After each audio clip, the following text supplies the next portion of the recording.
바깥의 소리를 못 들었을 때 위험성이 크기 때문에 다른 음악이라든지 다른 소리를 들으면서 바깥의 위험 정보들을 그런 관련된 소리들을 듣는다는 건 쉽지 않거든요. 그래서 가급적이면 보행하실 때 스마트폰도 보지 마셔야 되고 사실은 이어폰 같은 것도 하지 말아야 되는데요. 그런 비유가 딱 맞는 것 같아요. 이어폰을 끼고 스마트폰을 보면서 걷는 건 장님과 청각 장애자가 일부러 본인이 돼서 다니는 거랑 똑같다. 한마디로 눈과 귀를 가리고 정상적으로 다닌다는 건 현실적으로 어려운 거잖아요. 그러니까 그런 위험을 일부러 본인이 만들지는 말아라 말씀드리고 싶습니다. 실시간 재난안전정보방송 재난안전 119 안전토크 시간입니다. KBS 재난방송 전문위원이신 경일대학교 소방방재학부 이영주 교수님 나오셨습니다. 어서 오십시오. 예, 안녕하십니까. 네, 먼저 지난 13일이었죠. 부천의 한 전통시장에서 화물차가 돌진하는 사고가 발생했는데요. 시장에 있던 2명이 숨지고 19명이 다치고 말았습니다. 먼저 저희가 준비한 뉴스 영상부터 보고 오겠습니다. 경기 부천의 한 전통시장. 골목 입구에 화물차 한 대가 비상 깜빡이를 켠 채 서 있습니다. 잠시 뒤 차량이 천천히 후진하나 싶더니 갑자기 빠른 속도로 내달립니다. 놀란 손님들은 거리로 뛰쳐나와 주변을 살핍니다. 오늘 오전 10시 50분쯤 60대 운전자가 몰던 1톤 화물차가 시장 통행로를 따라 돌진했습니다. 처음에 굉장히 개음소리가 나서 나 어디가 폭발한 줄 알았어. 그랬는데 나오는 순간 차가 그냥 번개처럼 지나가더라고.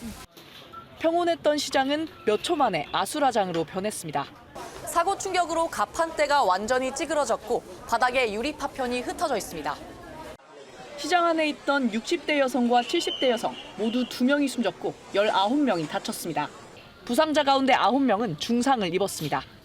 다치신 분들은 상인분들도 계시고 시장 보러 오신 분들도 계시고 근데 차가 워낙에 장거리로 이동을 들어와 버렸기 때문에 화물차 운전자도 이 시장에서 생선 가게를 운영하는 상인이었는데 물건을 매장으로 옮기려고 차를 몰았던 것으로 알려졌습니다.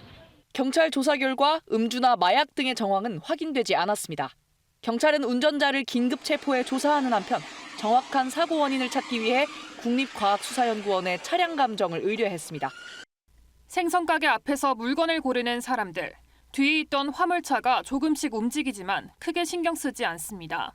하지만 후진하던 차량이 갑자기 앞으로 튀어나가자 모두가 놀란 듯 입을 다물지 못합니다. 뒤로 후진을 하다니 갑자기 막히네. 다른 영상에서도 잠시 차량이 후진하다 빠른 속도로 내달리는 모습이 확인됩니다. 트럭이 움직이기 시작한 장소입니다. 보통은 이 출입구를 통해 오가며 물건을 싣고 내렸다고 하는데요. 오늘은 이쪽 시장 쪽으로 돌연 돌진했습니다.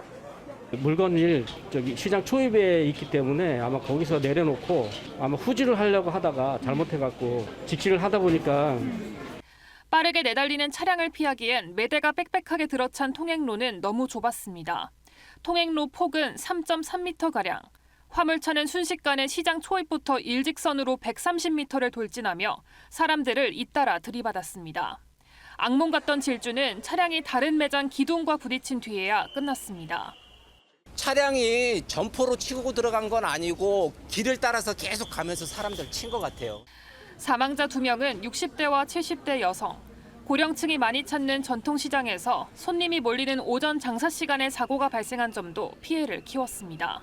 나가서 봤을 때는 이미 사고가 나 있었고 그 환자분이 어떤 아줌마가 이렇게 다쳐서 심한 부상을 입고 누워 있었고 그때까지만 해도 의식이 있었죠. 지난 5월엔 서울 강동구에서도 60대 운전자가 몰던 차량이 시장 골목으로 돌진해 12명이 다쳤습니다. KBS 뉴스 민정입니다. 네, 전통시장에서 발생한 사고입니다. 어떤 차량을 피할 만한 시간적, 공간적 여유가 없었던 걸로 보이는데 먼저 사고 개요부터 한번 짚어주시죠. 예, 좀 보도에서 보신 것처럼 11월 13일이었는데요. 그날 오전 10시 50분경, 그러니까 이제 오전 시간대였는데요. 네. 이 당시에 부천의 한 시장에서 차량이 이제 점포 사이길로 급발진하는 형태로 굉장히 빠른 속도로 돌진을 하면서 사망자가 2명, 또 부상이 19명 발생한 그런 사고라고 보시면 되겠습니다. CCTV 영상이나 이런 것들을 보면 실제로 이제 점포에서 짐을 내리려고 서 있던 이 용달 트럭이 사실은 일시적으로 후진을 하는 이런 과정에서 갑작스럽게 앞쪽으로 굉장히 이제 과속으로 돌진을 하는 상황들이 확인이 됐는데요. 네. 앞서 보도에서도 보신 것처럼 여기는 사실은 차량이 다니기 위한 길은 아니고요. 사실 이제 이 시장을 이용하시는 분들이 이제 도보로 이용하는 이런 길이라고 보시면 되겠습니다. 다만 예. 이제 차량이 그럼 거기에 왜 들어갔느냐라고 한다면 그 점포들의 이제 여러 가지 뭐 판매되는 물건들 같은 것들을 이제 상하차를 작업들을 하는데 대부분 입구 쪽에서 이렇게 이제 그 가게 앞쪽까지 차량이 이제 조심스럽게 들어와서 짐들을 내리고 다시 빠지는 이런 형태로 오전 시간대에 주로 이렇게 이제 이 짐들을 내리곤 했다고 이렇게 진술들을 하고 있습니다. 네. 다만 이 차도 그런 과정에서 이렇게 짐을 내리고 차를 이제 후진해서 바깥으로 이제 빠져나가야 되는데 아마도 이제 이런 과정에서 조작 미숙으로 인해서 아마도 이제 급발진이 된 상황으로 보는데요. 사실 문제는 이제 이 60대 이 운전자가 최초에 이제 이런 사고가 발생한 이후 직후에는 이 급발진이다. 본인이 잘못이 아니라 차량에 문제가 있다라는 식으로 급발진을 주장을 했었는데요. 네. 실제로 나중에 확인을 해보니까 결국은 페달을 오조작한 한마디로 브레이크 페달을 밟는다는 걸 이제 가속 페달을 밟음으로써 이제 급발진한 상황으로 이렇게 이제 확인이 됩니다.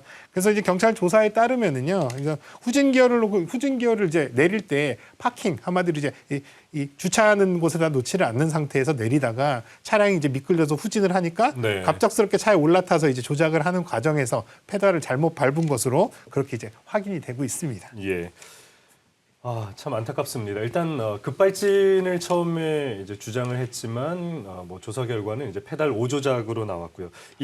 저희가 이 급발진 주장 사례들을 볼 때마다 이 스키드 마크라는 용어를 뉴스에서 듣잖아요. 네, 맞습니다. 그러니까 그걸 통해서 이걸 좀 구분을 할 수 있는 건가요? 예, 몇 가지 이제 눈에 보이는 정황으로 확인할 수 있는 것들은 말씀하신 스키드 마크 그리고 브레이크 등이 들어와 있느냐 차량에 이 두 가지로 확인할 수가 있는데요. 아마 이제 사고 현장에 도착한 경찰이 오랜 시간이 걸리지 않아서 페달 오조작에 대한 부분들을 이제 가능성을 충분히 이제 얘기를 설명을 했었습니다. 그 예. 이유는 현장 도착해서 아마 이 길을 비추는 CCTV, 차량의 이동 경로에 있는 CCTV를 확인한 바로 의하면 돌진을 하는 과정에서 브레이크 등 자체가 들어와 있지 않았거든요. 그렇다고 한다면 운전자가 브레이크를 밟지 않은 상황이기 때문에 네. 브레이크를 밟지 않았다는 건 사실은 이런 부분들에 문제가 있었겠다라는 부분들이 있고요.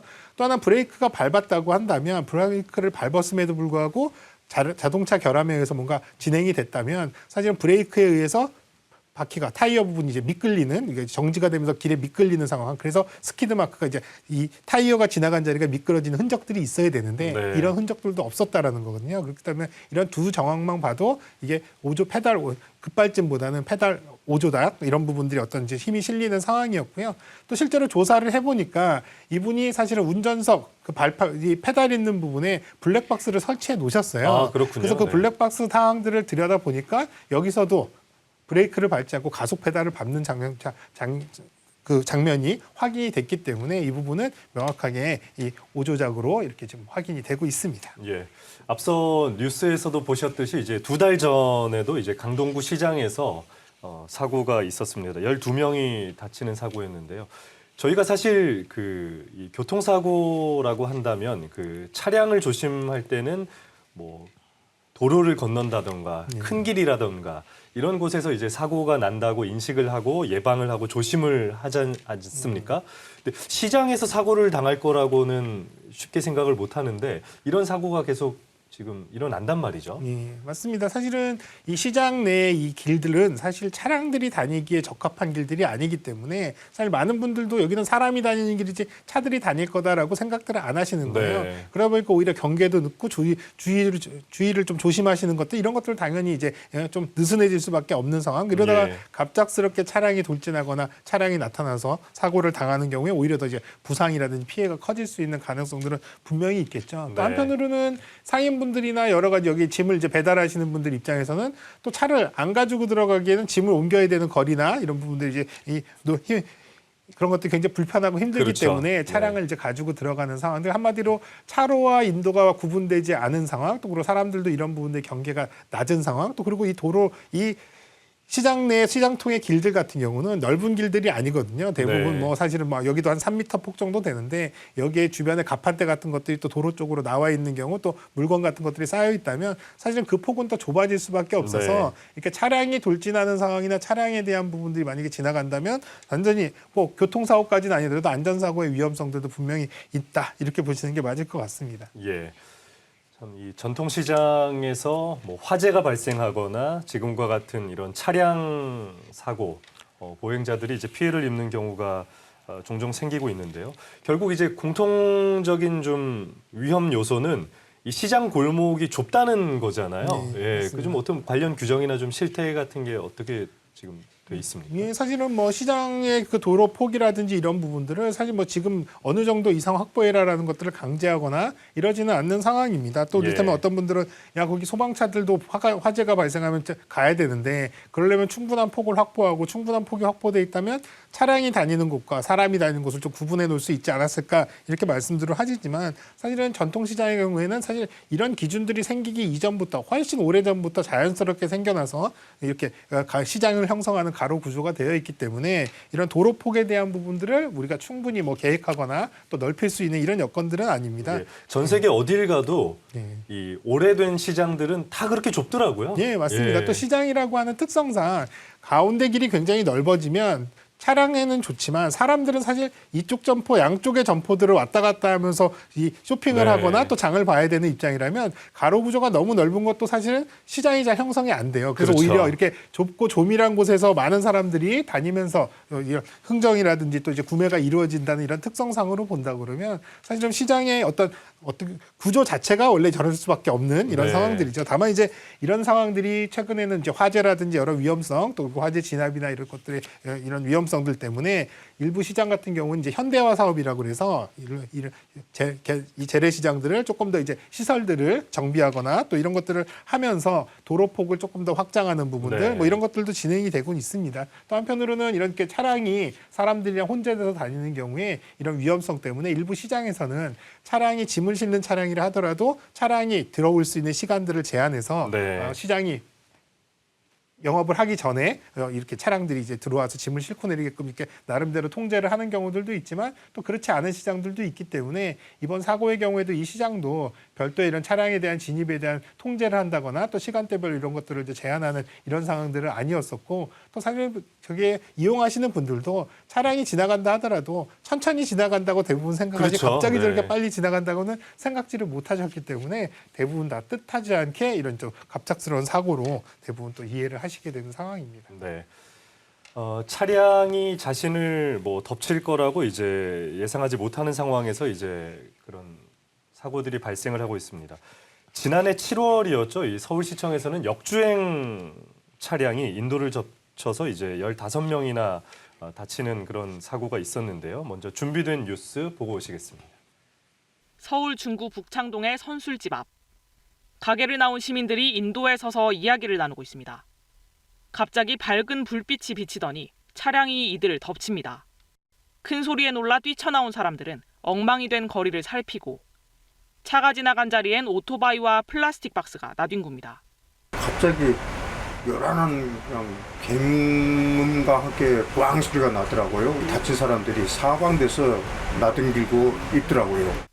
사고 직전에는 횡단보도를 건너는 시민들 뒤로 역주행 차량이 쏜살같이 지나가기도 했습니다. 자칫하면 더 큰 인명피해가 생길 수도 있었던 상황. 사람들은 사고가 난 곳을 바라보며 쉽게 자리를 뜨지 못합니다. 쓰러진 오토바이와 플라스틱 조각으로 뒤덮인 거리. 누군가의 신발 한 짝이 덩그러니 놓여 있습니다. 인도와 차도를 분리하는 차단봉은 사고의 참혹함을 보여주듯 휘어지고 끊어졌습니다. 충격적인 사고 현장 속에서도 구조대의 움직임은 분주했습니다. 가림막을 설치하고 쓰러진 희생자를 살리기 위해 곳곳에서 심폐소생술을 했습니다. 혼란한 상황 가운데 시민들이 동참했다는 목격담도 나왔습니다. 죽은 건지 사는 건지도 몰라도 니둥그러 있으니까 뭐 한 사람이 인공호흡을 시키고 그러더라고, 어떤 젊은 사람이. 경찰도 현장을 통제하고 가해 운전자와 차량을 조사하는 등 사고 원인 파악에 나섰습니다. 새벽부터는 차단봉을 수리하고 어지러워진 도로를 정리하는 작업도 시작됐지만 시민들의 충격과 안타까움은 가시지 않았습니다. 평소 자주 지나던 곳에서 일어난 대형 참사. 새참 비가 내리는 궂은 날씨에도 시민들은 국화꽃을 두거나 묵념하는 등 추모를 이어갔습니다. KBS 뉴스 현예슬입니다. 네, 이 사고는 이제 9명이 숨지고 5명이 다치는 그런 참사였습니다. 뭐 서울시청 옆에 이제 큰 길가에 인도이기 때문에 저도 저 거리를 여러 번 지나가 본 경험이 있는데 차량이 반대쪽에서 올 거라고는 정말 상상도 못하는 장소잖아요. 네, 맞습니다. 예. 결론이 어떻게 났습니까? 예, 말씀하신 대로 저도 사실은 저 길을 자주 이용하는데 또 저는 저 사고를 좀 기억을 많이 하는 게 저 사고 발생하기 이틀 전에 제가 저 길을 가다가 제 차가 고장이 나서 저기서 멈춰 있었던 적이 잠깐 있었거든요. 그러셨군요. 그러고 난 다음에 한 이틀 후에 저는 사고가 났다고 해서 굉장히 놀랐는데요. 그 당시에 출동했던 소방관들, 아까 여기 시민들, 목격자분들 진술도 들었습니다. 이제 보도도 봤습니다만 그 당시에 현장을 수습했던 소방관들 얘기를 들어보면 네. 본인이 경험했던 사고 현장 중에 가장 참혹한 현장이었다라고 말씀할 정도로 굉장히 피해도 많고 또 이를테면 그런 상황이었던 것으로 보입니다. 당시에 운전자는 역주행을 하게 됐고요. 이제 그 앞쪽에 호텔에서 나오는데 아마도 이 호텔에선 직진을 하면 역주행을 하게 되는 상황이거든요. 네, 그러니까 네. 거기서 직진을 못하는 상황인데 호텔에서 나와서 바로 이제 직진을 하면서 역주행이 진행이 됐는데 이 당시에 운전자 이분도 사고 이후에 자동차 결함에 의한 급발진을 주장을 하셨습니다. 예. 또 심지어는 어떤 주장까지 했었냐면 본인이 운전을 하는 직업을 가지고 있는 사람인데 내가 이걸 오조작을 했겠느냐라고 해서 적극적으로 이런 부분들의 오작동에 대한 부분들을 주장을 했었습니다만 네. 사실은 실제로 지난 8월, 올해 8월이죠. 올해 8월에 항소심에서 실제로 이제 이런 1심 형량보다는 좀 줄여든 7년 6개월보다 줄여든 한 금고 5년을 이제 선고를 받았습니다. 네. 근데 이 재판에서도 실제로 이 오작동에 대한 부분들은 인정되지 않았고요. 실제로 이제 이 오조작, 운전자의 과실로 이런 부분들이 인정이 됐습니다. 네. 다만 문제는 이제 1심에서보다는 형량이 이제 감소가 됐기 때문에 여기 이제 이 당시에 피해를 입은 가족들, 유가족분들이나 이런 부분들은 조금 좀 이제 이런 부분들의 이 판결에 좀 아쉬움을 표하는 이런 상황이었습니다. 예, 금고 5년 실형으로 이제 결론이 나왔네요. 네. 뭐 급발진도 이제 급발진 나름인데 교수님 말씀하신 대로 이 시청역 앞 이 급발진 사고는 워낙 그 급발진의 가속이 좀 심했기 때문에 그런 좀 참혹한 현장이 아니었나 싶습니다. 뭐 부천 전통시장 운전자도 마찬가지지만 처음에 이제 급발진을 주장을 하는 경우가 많습니다. 실제로 이 급발진이 인정된 사례가 있습니까?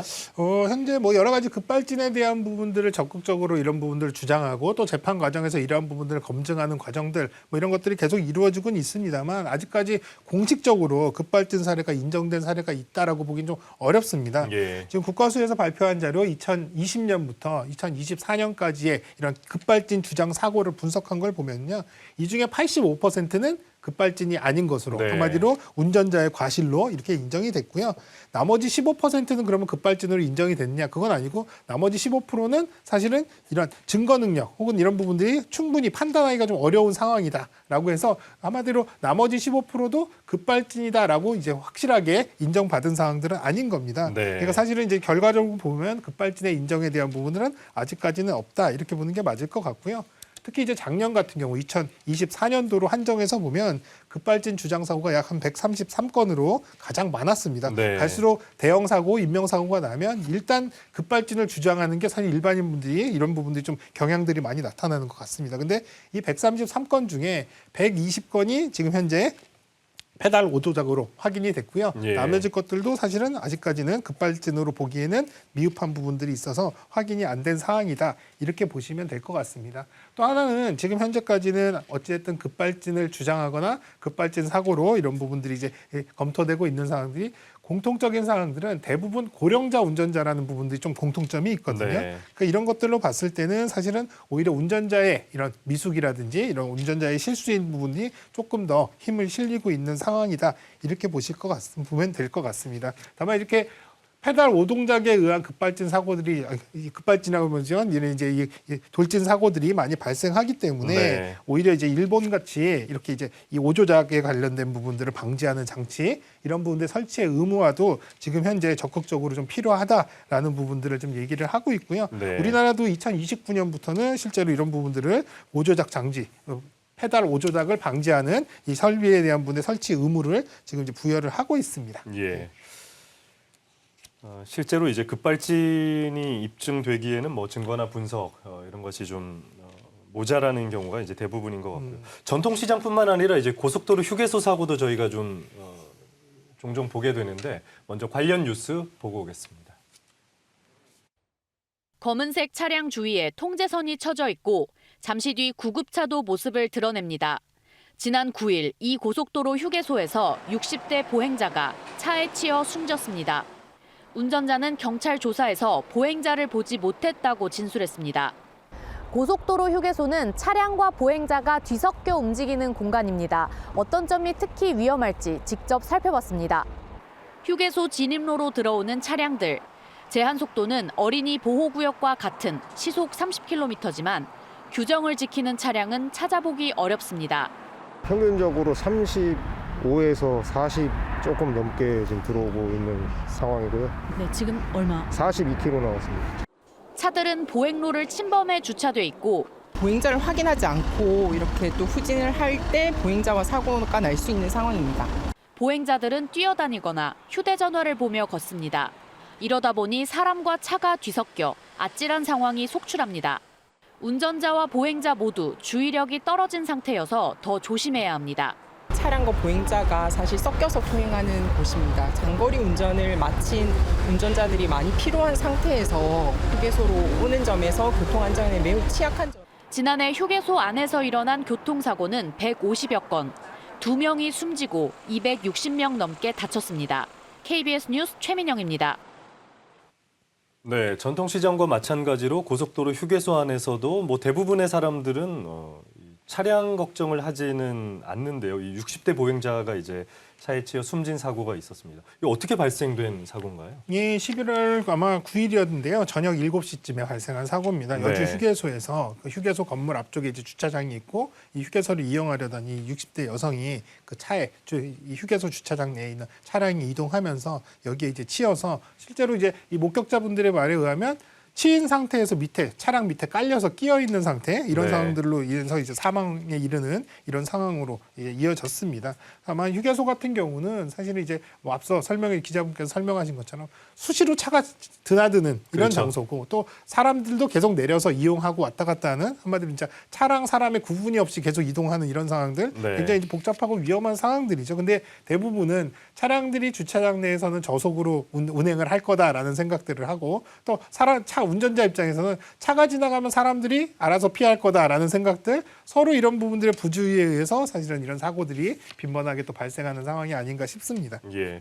이 휴게소 안에서 일어나는 뭐 교통사고, 이 추이가 지금 어떻게 되나요? 뭐 늘고 있습니까? 아니면 줄고 있습니까? 예, 뭐 해마다 증가하고 있는 상황으로 보입니다. 작년 한 해만 해도 한 150여 건 이렇게 이제 교통사고가 휴게소 내에서만 발생을 한 게 150여 네. 건이고요. 그 중에서 이제 2명이 사망을 했고 260여 명이 부상을 당하기도 했습니다. 대부분의 원인은 운전자 과실 혹은 네. 또 보행자 과실. 어쨌든 뭔가 특별한 기술이나 뭔가 제도가 필요하기보다는 조금 더 조심해서 상황들을 살폈다고 한다면 충분히 예방할 수 있는 사고임에도 불구하고 사고가 계속 늘어나고 있다는 점은 좀 안타까운 부분이고 또 우리가 좀 더 이런 부분들에 주의를 해야 되는 상황이 아닌가 싶습니다. 예.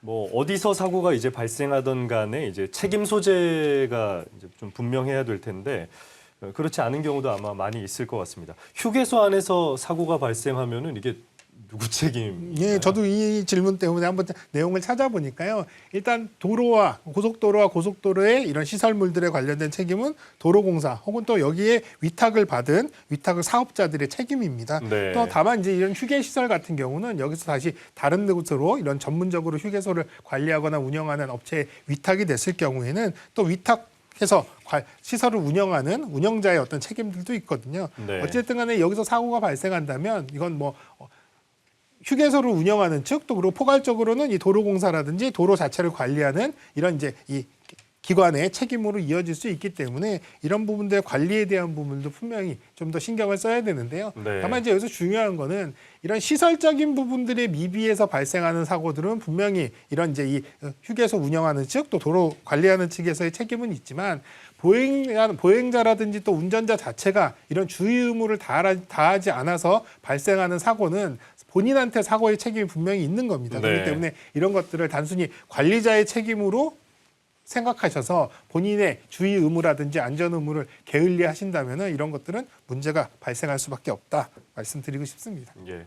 교수님 말씀하신 대로 뭐 고속도로 휴게소 같은 경우에는 이제 차량과 사람이 구분이 잘 안 되는 그런 좀 혼재된 이 통행로에서 발생하는 사고라고 볼 수 있겠는데 일단 주의를 해야겠습니다. 그런데 어떤 대안이 좀 필요할까요? 예, 일단은 기본적으로는 지금 현재 고속도로 같은 경우는 주차장에서 내려서 바로 휴게소 건물로 이제 사용할 수 있게끔 이렇게 이제 구성이 돼 있다 보니까 사실은 휴게소의 바로 앞단까지 실제로 이제 주차장들이 쭉 배열이 돼 있거든요. 예. 그래서 오히려 이 주차장과 사실은 이 휴게소의 그 앞 도로 쪽은 차량이 안 와도 사실은 상관없거든요. 다른 쪽 반대쪽에서도 돼도 되는데 네. 오히려 이용자 편이라든지 주차 면수를 최대한 확보하려고 하다 보니까 사실 너무 인접한 사람이 제일 많이 몰리고 다니는 곳들까지 차량이 지나가는 이런 구조로 되어 있는데도 네. 일반적입니다. 그래서 오히려 안전 측면에서는 이 휴게소 바로 앞쪽에 인접한 도로 구간 같은 경우는 차량을 좀 통제하는 방법들도 충분히 좀 시설적으로 고려할 필요는 있고요.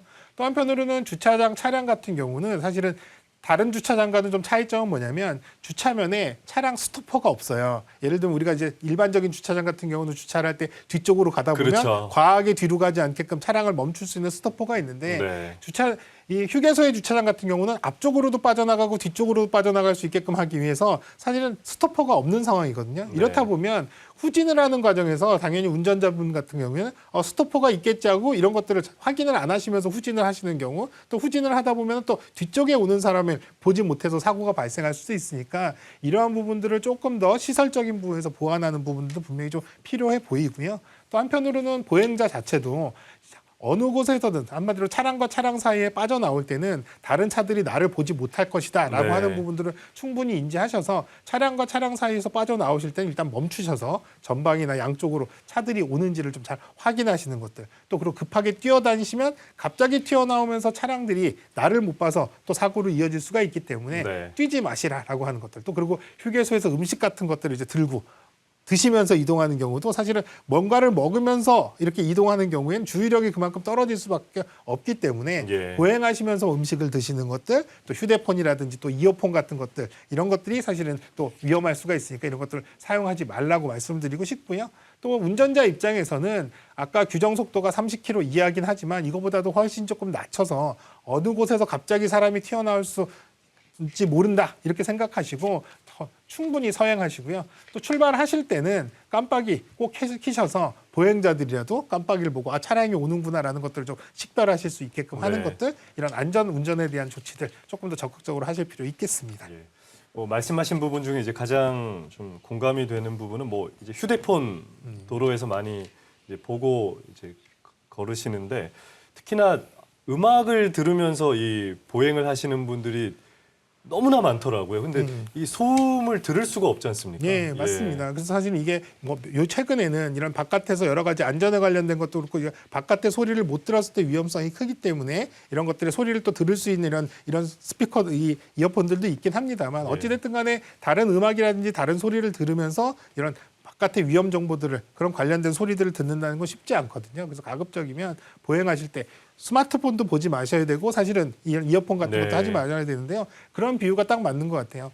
이어폰을 끼고 스마트폰을 보면서 걷는 건 장님과 혹은 때문에 청각 장애자가 일부러 본인이 돼서 다니는 거랑 똑같다. 한마디로 네. 눈과 귀를 가리고 정상적으로 다닌다는 건 현실적으로 어려운 거잖아요. 그러니까 그런 위험을 일부러 본인이 만들지는 말아라 말씀드리고 싶습니다. 예, 너무나 와닿는 비유를 말씀해 주셨고요. 이 전동 킥보드에 의한 각종 사고가 뭐 계속 이어지고 있습니다. 조치나 규제가 만들어지지 않아서 이제 사고를 키우는 측면도 있다고 하는데요. 관련 뉴스 영상 보고 오겠습니다. 인도 위에서 나란히 손을 잡고 걸어가는 엄마와 아이.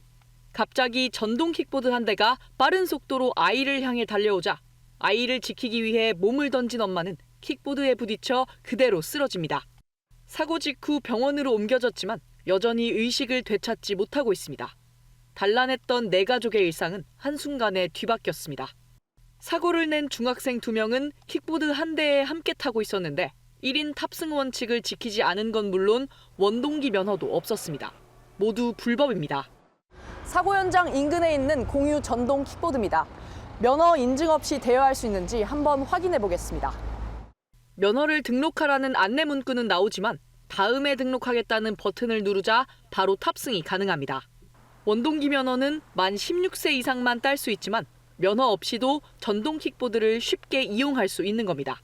최근 3년간 발생한 개인형 이동장치 교통사고 가운데 절반은 무면허 운전이었고 이 가운데 80%가 10대였습니다. 지난해 국회에 발의된 면허 확인을 의무화하는 법안 등은 1년 가까이 계류 중입니다. KBS 뉴스 여소연입니다. 뭐 너무 안타까운 사고라 사실 이 주의를 할 수 있는 상황이 아닌 사고잖아요. 예, 맞습니다. 사실은 대부분 킥보드들을 타고 다니시는 분들이 인도로 다니기 때문에요. 네. 사실은 보행자들은 사실은 이제 보행을 하는 과정에서 갑작스럽게 돌진해 오는 또 튀어나오는 이런 킥보드를 사실 방어한다는 것들 또 피한다는 건 상당히 어렵거든요. 예. 그렇기 때문에 사실 이 사고 같은 경우도 안타깝게도 이 아이의 어머니가 사실은 뭐 퀵보드 많은 분들이 이렇게 생각하시는 거예요. 퀵보드가 빨라야 얼마나 빠르냐. 그리고 또 사실은 뭐 이 차체 자체가 그렇게 크지 않으니까 부딪혀도 뭐 그렇게 크게 안 다치겠지 하는 이런 생각들을 하시지만 부딪혀서 직접적인 충격도 사실은 상당하지만 사실 넘어지면서 머리 쪽을 뭐 이를테면 부딪힌다거나 이랬을 때 네. 상당히 큰 부상으로 이어질 수 있는 가능성은 충분히 있거든요. 그렇기 때문에 퀵보드를 타시는 분들도 그렇고 사실 보행하실 때 이런 퀵보드가 접근해 올 때 조금 더 조심하셔야 되는 상황도 이런 것들이 다 있는데요. 이건 어쨌든 보행자의 잘못이라기보다는 어쨌든 퀵보드를 잘못하고 또 사용 방법에 대한 부분 제대로 숙지 안 하고 또 여러분들 사용에 대한 부분들이 사실 이제 이 불법인 상황에서 사용하는 것들 이런 것들이 사실 문제였다라고 보는 게 맞겠죠. 자, 면허가 없어도 이제 이용할 수 있다고 지금 하는 점을 문제로 지적을 하고 있는데요. 이럴 경우에 이제 처벌을 좀 어떻게 할 수 있나요? 사실 이 전동 킥보드를 하더라도요. 사실은 사고가 났을 때 이건 모두 차량이랑 동일한 사고에 대한 처벌로 이어진다라고 보시면 되겠습니다. 예. 그래서 면허가 없는 경우에 여기도 사실 원동기 면허가 있어야 되고요. 운전면허가 있다면 이런 원동기 면허를 대체할 수 있지만 미성년자인 경우에는 이런 면허에 대한 부분들을 안 가지고 이걸 탔을 때는 대부분 불법이라고 보시면 될 것 같아요. 예. 그렇기 때문에 면허가 없는 경우에 1년 이하의 징역 또는 300만 원 이하의 벌금 이렇게 처할 수가 있습니다. 또 한편으로 또 음주를 하시거나 탔을 때도 자동차를 운전할 때 음주운전과 동일한 처벌 규정 이런 것들이 적용된다 이렇게 보시면 되겠고요. 예. 그래서 무면허면서 음주를 했다라고 하면 2년 이하의 징역 또는 벌금 1,000만 원 이하 이렇게 벌금에 대한 부분들이 있습니다. 또 이 퀵보드에 한해서는 별도의 이런 과태료라든지 이런 것들이 있는데요. 안전 헬멧을 착용하지 않았을 때 과태료 2만 원 부과가 되고요. 또 실제로 아까 1인 승차 의무라고 하는 부분들 그래서 2명 이상이 탔을 때는 다 불법이고 이런 부분들이 과태료가 나갑니다. 그래서 과태료 처분을 4만 원 이렇게 하게끔 되어 있습니다. 예. 하지만 이런 처벌 규정이 있음에도 불구하고 우리 생활 속에서 아마 퀵보드 타시는 분들 중에 안전 헬멧 타고 쓰고 타시는 분들 아마 거의 못 봤을 겁니다. 거의 못 봤습니다. 예, 그러니까 이런 예. 부분들이 만약에 안전을 위해서 이런 부분들 과태료 부과에 대한 부분에 의무가 있다면 이런 부분들은 적극적으로 계도도 하고 이런 부분들을 또